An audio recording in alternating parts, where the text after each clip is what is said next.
Sabe, existe um quebra-cabeça na Bíblia que intriga muita gente há séculos.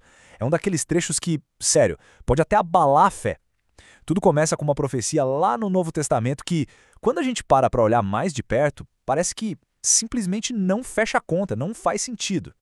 E a inspiração para essa análise de hoje vem justamente daí, de uma dúvida real, de alguém que está nessa jornada de questionamento.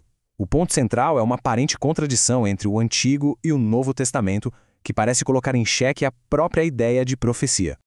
O enigma está todo aqui. Lá no Evangelho de Mateus, a fuga da Sagrada Família para o Egito é mostrada como cumprimento de uma profecia. O autor cita diretamente o profeta Oséias: "Do Egito chamei o meu filho". A conexão parece óbvia, né? Jesus, o Filho de Deus, é chamado para fora do Egito. À primeira vista, parece que encaixa como uma luva, uma correspondência perfeita. Mas, como acontece com muitos textos antigos, o contexto é tudo. E é exatamente aí que o quebra-cabeça começa a ficar complicado. E aqui está o pulo do gato. Se a gente lê o contexto original, lá em Oséias, o versículo que vem logo depois diz o seguinte: "Quanto mais eu os chamava, mais eles se afastavam de mim. Sacrificavam aos Baalins e queimavam incenso aos ídolos." Ou seja, o filho de quem Oséias falava era a nação rebelde de Israel.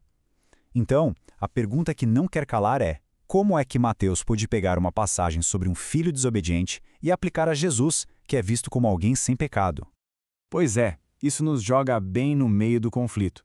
Se o contexto em Oséias é sobre rebeldia, sobre desobediência, a citação de Mateus parece, na melhor das hipóteses, totalmente fora de contexto, na pior, até uma manipulação do texto original.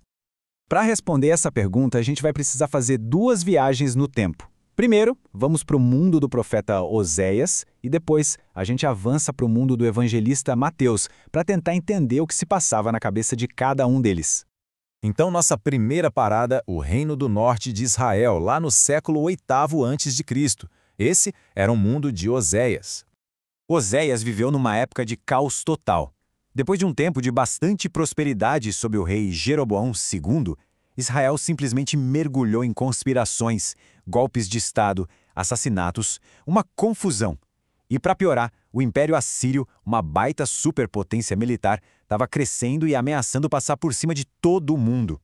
A pesquisa acadêmica sobre essa época pinta um quadro bem sombrio. Aquela prosperidade toda tinha criado uma desigualdade social gigante e a estabilidade política tinha ido para o espaço. Mas, na visão de Oséias, o problema mais fundo mesmo era espiritual. O problema central era o que a gente chama de sincretismo religioso. O povo de Israel estava tentando adorar o seu Deus e, ao mesmo tempo, os deuses da terra, os Baalins. Para Oséias, isso era uma traição, quase um adultério espiritual contra o Deus que tinha libertado eles do Egito. Era essa infidelidade que ele condenava com tanta força no livro dele. Agora vamos dar um salto de uns 800 anos para frente. O cenário mudou da água para o vinho.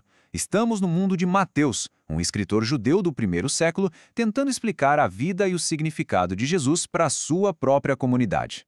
O projeto de Mateus era muito bem pensado, tanto teologicamente quanto literariamente. Ele queria mostrar que Jesus não era uma quebra com a história de Israel, mas sim o ponto alto, o clímax dessa história. E para o público dele, que conhecia as escrituras de cor e salteado, cada eco, cada paralelo com figuras como Moisés e com a história da nação, isso tinha um significado gigantesco.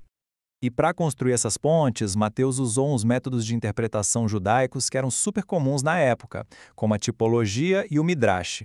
São técnicas que, para nós hoje, podem parecer meio estranhas, mas que para o público original dele, eles entendiam perfeitamente. Essa técnica é chamada de tipologia. A ideia aqui não é que o texto antigo seja uma previsão literal do futuro, tipo uma previsão do tempo. Não é isso. Em vez disso, o texto antigo estabelece um padrão, um tipo, um modelo. E aí, os eventos e as pessoas que vêm depois são vistos como o antítipo, ou seja, a versão final, a versão mais completa daquele padrão original. Então, a lógica funciona mais ou menos assim. Israel foi o primeiro filho de Deus, chamado para fora do Egito. Só que esse filho foi desobediente. Mateus, então, apresenta Jesus como o filho ideal. A jornada dele para fora do Egito não é uma coincidência. É uma reencenação de propósito da história de Israel, mas desta vez feita do jeito certo, de forma perfeita. Jesus tem sucesso onde Israel falhou.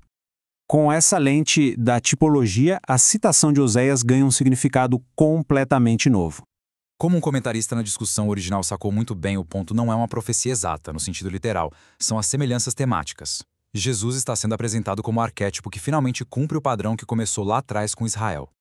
Então, olha que interessante. A desobediência do filho lá em Oséias 11:2 não é um problema para a leitura de Mateus. Pelo contrário, é parte essencial do argumento dele. A falha do primeiro filho, Israel, é o que cria a necessidade de um segundo filho, um filho perfeito, que finalmente vai cumprir a vontade de Deus. Ok, entender o método de Mateus é uma coisa. Mas a questão continua. Isso é legítimo? Bom, a resposta vai depender muito da perspectiva de quem está lendo. Na própria discussão que inspirou essa análise, apareceram várias interpretações modernas. Para alguns, o que Mateus fez foi uma revelação com inspiração divina. Para outros, é simplesmente o uso de um método literário da época, perfeitamente compreensível no seu tempo. Já uma visão mais cética diria que foi uma apropriação indevida, só para reforçar um argumento teológico. E tem até a visão mais radical, a miticista, que sugere que a própria história da fuga para o Egito foi inventada só para poder encaixar nessa profecia. No fim das contas, esse quebra-cabeça de Mateus e Oséias nos força a fazer uma pergunta muito maior sobre como a gente lê textos antigos. Será que o objetivo é buscar apenas a precisão dos fatos, o aconteceu exatamente assim? Ou será que a gente precisa reconhecer que, para muitos autores da antiguidade, a verdade também era encontrada nos padrões, nos ecos, nos novos significados que uma história podia criar ao se conectar com outras? É uma questão que, com certeza, continua a ressoar até hoje.